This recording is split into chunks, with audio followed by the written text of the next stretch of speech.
आज की शिव पुराण कथा राजा इल के बारे में पूर्ण कथा में वर्णन है। तो कथा आरंभ करने से पहले अगर आपने हमारा चैनल सब्सक्राइब नहीं किया है तो सब्सक्राइब ज़रूर कर दिए। ऐसी ही शिव पुराण कथा आपको हमारे चैनल में देखने को मिलेगी। तो दोस्तों कथा आरंभ करते हैं। जब लक्ष्मण ने अश्वमेध यज्ञ के विशेष आग्रह किया तो श्री रामचंद्र जी अत्यंत प्रसन्न हुए और बोले, हे सौम्य, इस विषय में मैं तुम्हें राजा इल की कथा सुनाता हूँ। प्रजापति करदम के पुत्र इल वहीक्र देश के राजा थे। एक समय शिकार खेलते हुए वे उस स्थान पर जा पहुँचे जहाँ स्वामी कार्तिकेय का जन्म हुआ था और भगवान शंकर अपने सेवकों के साथ पार्वती का मनोरंजन करते थे। उस प्रदेश में शिव की माया से सभी प्राणी स्त्री वर्ग के हो गए थे। नर, पशु, पक्षी या मनुष्य कोई भी दृष्टिगत नहीं होता था। राजा इल ने भी सैनिकों सहित स्वयं को वही स्त्री रूप में परिणित होते हुए देखा। इससे भयभीत होकर वे शंकर जी के शरणागत हुए और उनसे पुरुषत्व प्रदान करने की प्रार्थना करने लगे।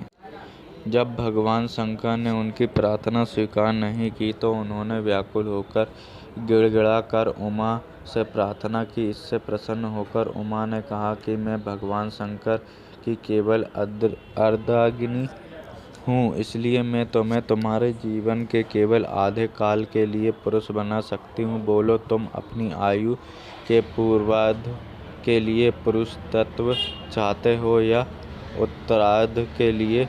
इल कुछ क्षण सोचकर बोले कि देवी, ऐसा कर दीजिए कि मैं एक मास पुरुष और एक मास स्त्री रहा करूं। पार्वती जी ने तथास्तु कहकर उनकी इच्छा पूरी कर दी। इस वरदान के फलस्वरूप इल प्रथम मास में त्रिभुवन सुंदरी नारी बन गए तथा इल से इला कहलाने लगे। इल उक्त क्षेत्र से निकलकर उस सरोवर पर पहुँचे जहाँ सोमपुत्र बुध तपस्या कर रहे थे।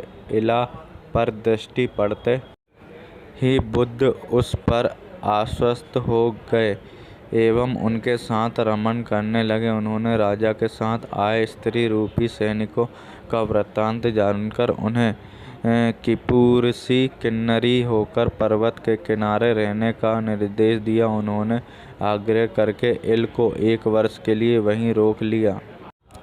1 मास पश्चात इला ने इल के रूप में पुरुष तत्व प्राप्त किया। अगले मास वे फिर नारी बन गए। इसी प्रकार यह क्रम चलता रहा और 9वें मास में इला ने पुरुषा को जन्म दिया। अंत में इल को इस रूप परिवर्तन से मुक्ति दिलाने के लिए बुद्ध ने महात्माओं से विचार विमर्श करके शिव जी को विशेष प्रिय लगने वाला अश्वमेध यज्ञ कराया। इससे प्रसन्न होकर शिव जी ने राजा इल को स्थायी रूप से पौरुष प्रदान किया।